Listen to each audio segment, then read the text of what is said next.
नमस्कार प्रिय दर्शकों व श्रोताओं, आप सभी का मेरे इस चैनल पर स्वागत है। और जो लोग मेरी वीडियो पर नए हैं तो चैनल को सब्सक्राइब कर दें, लाइक कर दें, शेयर कर दें और कमेंट में जय श्री राम लिखें।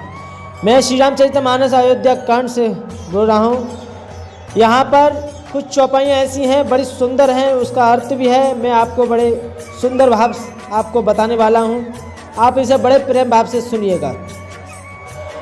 तो जो सुमित्रा जी जो हैं, दशरथ की तीन रानियां हैं, कौशल्या, सुमित्रा, कैकेयी।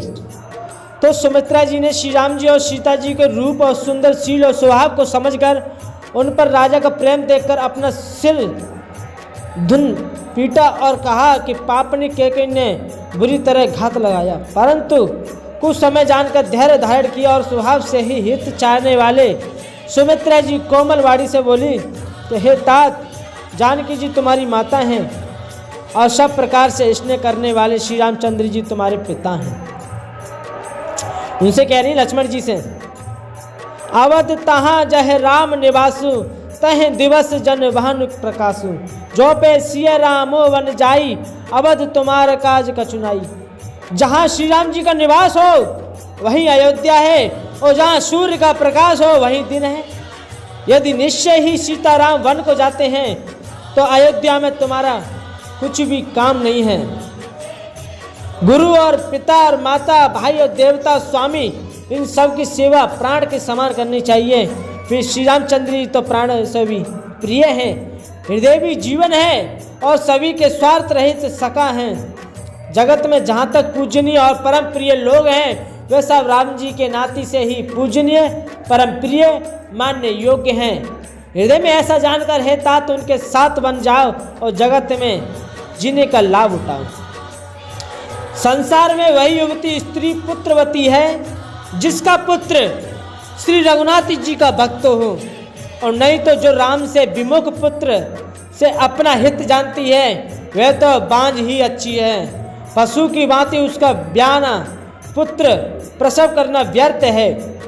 तुमरे ही भाग राम बन जाई, दूसर एक तात कचुनाई। सकल सकृत करवड़ फल एव, राम सिए पद सेज सनेव।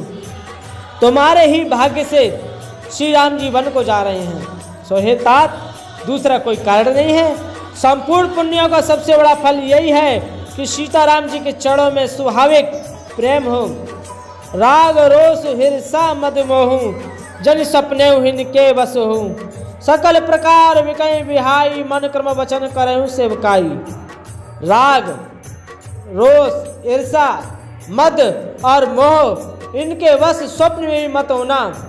सब प्रकार के विकारों का त्याग कर मन, वचन और कर्म से श्री सीता जी की सेवा करना।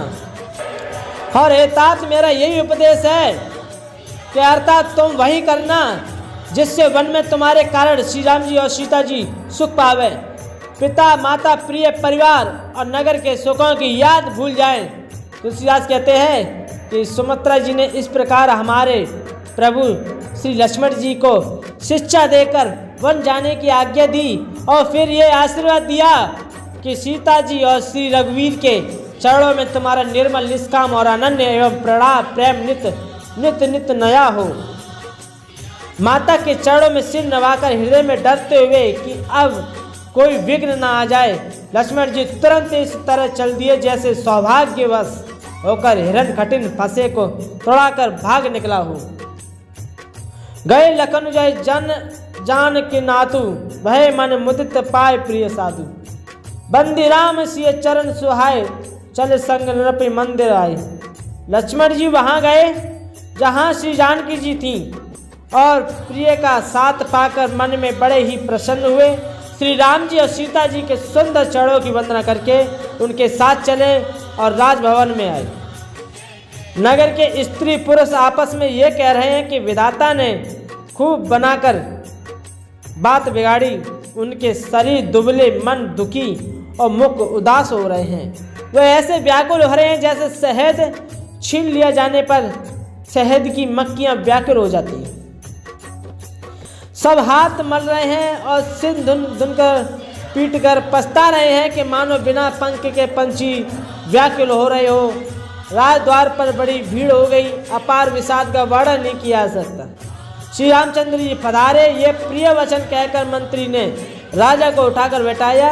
सीता सहित दोनों पुत्रों को वन के लिए तैयार देखकर राजा बहुत व्याकुल हो गया।